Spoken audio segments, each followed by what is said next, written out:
Bonjour chers frères et sœurs, j'espère que vous allez bien. Je voudrais vous partager une pensée. Nous allons commencer par la lecture de Jean chapitre 10 pour introduire cette pensée.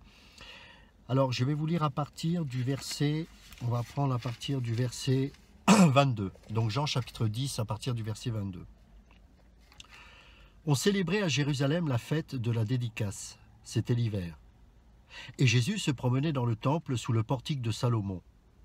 Les Juifs l'entourèrent et lui dirent : « Jusqu'à quand tiendras-tu notre esprit en suspens?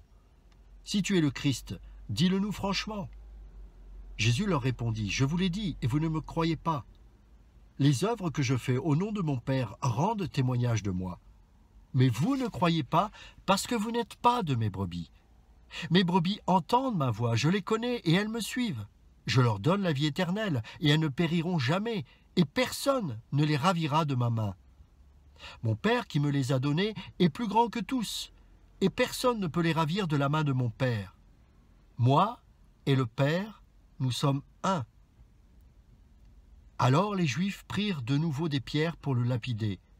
Jésus leur dit : « Je vous ai fait voir plusieurs bonnes œuvres venant de mon Père, pour laquelle me lapidez-vous ? » Les Juifs lui répondirent : « Ce n'est point pour une bonne œuvre que nous te lapidons, mais pour un blasphème. Et parce que toi, qui es un homme, tu te fais Dieu. » Jésus leur répondit : « N'est-il pas écrit dans votre loi, j'ai dit, vous êtes des dieux ? Si elle a appelé Dieu ceux à qui la parole de Dieu a été adressée, et si l'écriture ne peut être anéantie, celui que le Père a sanctifié et envoyé dans le monde, vous lui dites, tu blasphèmes ? Et cela parce que j'ai dit, je suis le Fils de Dieu ? Si je ne fais pas les œuvres de mon Père, ne me croyez pas. Mais si je les fais, même si vous ne me croyez point, croyez à ces œuvres, afin que vous sachiez et reconnaissiez que le Père est en moi et que je suis dans le Père. » Là-dessus, ils cherchèrent encore à le saisir, mais il s'échappa de leurs mains.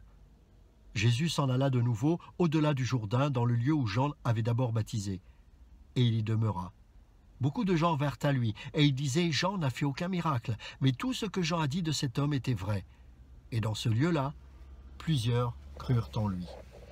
Alors il y aurait beaucoup de choses à dire sur tous ces versets qu'on vient de lire, mais je voudrais vous partager sur particulièrement deux versets où il est écrit à partir du verset 27 : « Mes brebis entendent ma voix, je les connais et elles me suivent. » Et le verset 28 : « Je leur donne la vie éternelle et elles ne périront jamais et personne ne les ravira de ma main. » Alors, il y a quelque chose d'important que nous devons comprendre par rapport au contexte de ces deux passages, de ces deux versets que nous venons de lire.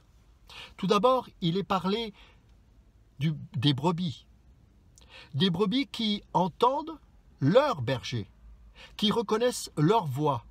Pour ceux qui ont été dans des pâturages où il y avait des moutons ou des brebis, et il y avait un berger, vous avez certainement pu constater que lorsque vous, par exemple, vous appelez les brebis, eh bien les brebis ne bougent pas, elles ne viennent pas.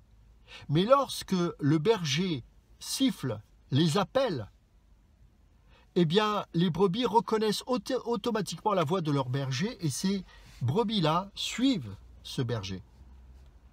Pourquoi ? La raison en est toute simple. C'est que les brebis reconnaissent le berger, reconnaissent celui qui les soigne, reconnaissent celui qui passe du temps avec eux, qui dort parmi eux. Et lorsque les loups arrivent, certes il y a le chien, mais le chien qui protège ou qui parfois pousse et motive un peu les brebis à avancer, eh bien celui-là même est formé par le berger en personne. Donc ces brebis savent pertinemment que celui qui les appelle est celui qui les amène justement dans de verts pâturages, comme dira le roi David dans ses psaumes. Ce n'est pas celui qui va les conduire dans les précipices. Et quand bien même parfois certaines s'écarteront du troupeau, eh bien c'est le maître lui-même, nous dira la parole de Dieu, qui viendra les chercher. Et de la même manière, les bergers, lorsqu'ils voient une de leurs brebis s'égarer, ils font tout le nécessaire pour que ces brebis reviennent au troupeau et puissent ainsi bénéficier de ces verts pâturages. Pourquoi? Parce que les brebis seules ne savent rien faire, elles en deviennent stupides. Et la peur, vous remarquerez, notamment lorsque on roule la nuit et qu'on voit des animaux, parfois la peur leur fait faire des choses incohérentes. À chaque fois que vous voyez un animal sur la route, par exemple, la nuit, vous verrez que cet animal, plutôt que de fuir la voiture, va au contraire, par la peur, faire n'importe quoi et très souvent se rapprocher de la voiture, prenant le risque ainsi de se faire écraser. Pourquoi? Parce que ces animaux ne sont pas aptes à prendre les bonnes décisions dans des situations extrêmes, dans des situations de danger. Et la brebis, lorsqu'elle est seule, va faire tout et n'importe quoi. Et c'est la raison pour laquelle elle trouvera sa sécurité uniquement dans le troupeau. Parce que le troupeau reconnaît ensemble la brebis. Le berger. Mais lorsque la brebis s'égare, eh bien, le berger n'est plus là. Elle ne peut plus entendre. Et là, elle est apeurée.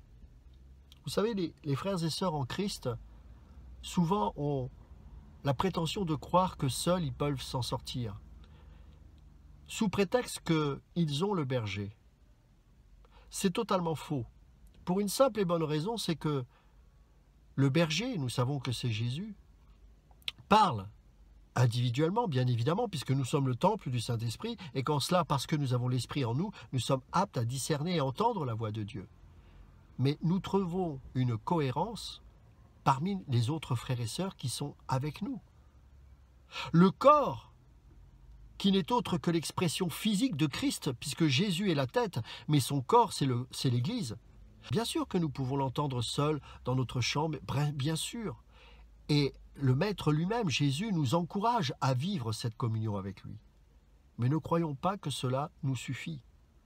Nous avons besoin de l'assemblée des saints. Nous avons besoin de ce troupeau, nous avons besoin de se retrouver ensemble. Alors certes, ce n'est pas toujours possible.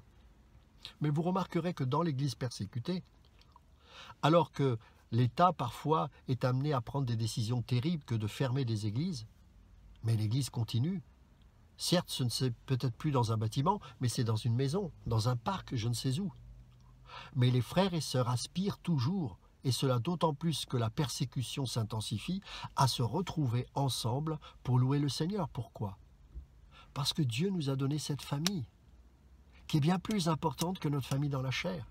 Cette famille qui fait que, quand bien même nous pouvons nous isoler, à cause de la persécution, à cause des combats, il y aura toujours la possibilité de nous retrouver ensemble pour louer le Seigneur. Ensemble. Parfois, nous serons obligés, en cachette, de faire 10-20 kilomètres pour aller chez un frère, chez une sœur, où les saints vont pouvoir se retrouver ensemble et prier. Mais combien ce troupeau-là est précieux aux yeux de Dieu. Une chose est très importante maintenant que nous avons situé ce contexte, c'est que ce n'est pas n'importe quelle voix que nous devons entendre. Ce n'est pas la voix de Ludovic ou la voix de je ne sais quel homme de Dieu. Non, c'est au travers de ces hommes, nous devrions reconnaître la voix de notre berger, la voix de notre Maître Jésus-Christ. Et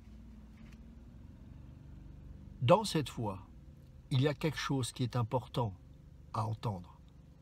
C'est que personne, je dis bien personne, et j'insiste là-dessus, personne ne nous ravira des mains de notre Seigneur. Personne. Et ce n'est pas moi qui le dis, c'est Jésus lui-même. Je leur donne la vie éternelle. Cette vie éternelle nous est donnée par le Maître. Elle ne dépend pas de ta capacité à plaire à Dieu ou pas. Elle t'a été donnée. Et elles ne périront jamais. Deuxième point, après avoir donné la vie éternelle, le Maître déclare que toutes ces brebis ne périront jamais. Aucun loup ne viendra tuer ta foi. Aucun loup ne te ravira cette vie éternelle. Parce que c'est le Maître lui-même qui t'a donné cette vie éternelle. Et le Maître rajoute, au cas où cela n'est pas suffisant, que ces brebis-là ne périront jamais. Et il dit ensuite, et personne ne les ravira de ma main. La vie éternelle, le fait que nous ne périrons jamais et que personne ne pourra te ravir des mains de Dieu. Prenons un objet, je vais prendre les clés de la voiture, mais ça pourrait être n'importe quoi. Ces clés-là, sans la main de Dieu, sont vulnérables. Ces clés, c'est toi, c'est moi, c'est nous. Et si nous sommes ici, comme cet objet posé sur une table, n'importe qui peut les prendre sans saisir. Il n'y a personne pour nous en empêcher. Mais le maître déclare que cette clé que tu es, et qui est posée dans la main de Dieu, elle n'est pas seulement comme ceci, cette main, elle est comme cela. Et parce qu'elle est comme cela, et parce que c'est la main de Dieu et pas la main d'un homme, personne, je dis bien personne, ne pourra ravir cette clé que tu es des mains de Dieu. Personne. Qui est plus fort que la main de Dieu? Personne. Et là, nous avons une parfaite illustration de la Trinité aussi, c'est qu'il est rajouté, au cas où ce ne serait pas suffisant. Mon Père qui me les a donnés, c'est-à-dire que le Père a donné les brebis que nous sommes au véritable berger qu'est Christ. Mon Père qui me les a donnés est plus grand que tous. Et personne ne peut les ravir de la main de mon Père. La main de Christ. La main du Père. La main du Christ, la main du Père.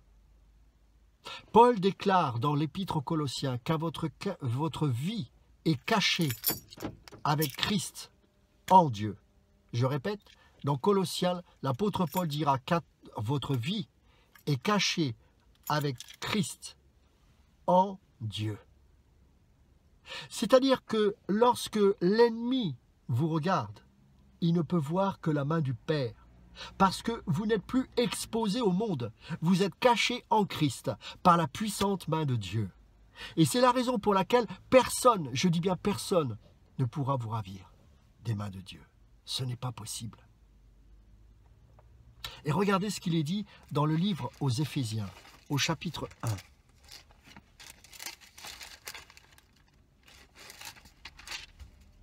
Éphésiens, chapitre 1. Un merveilleux passage.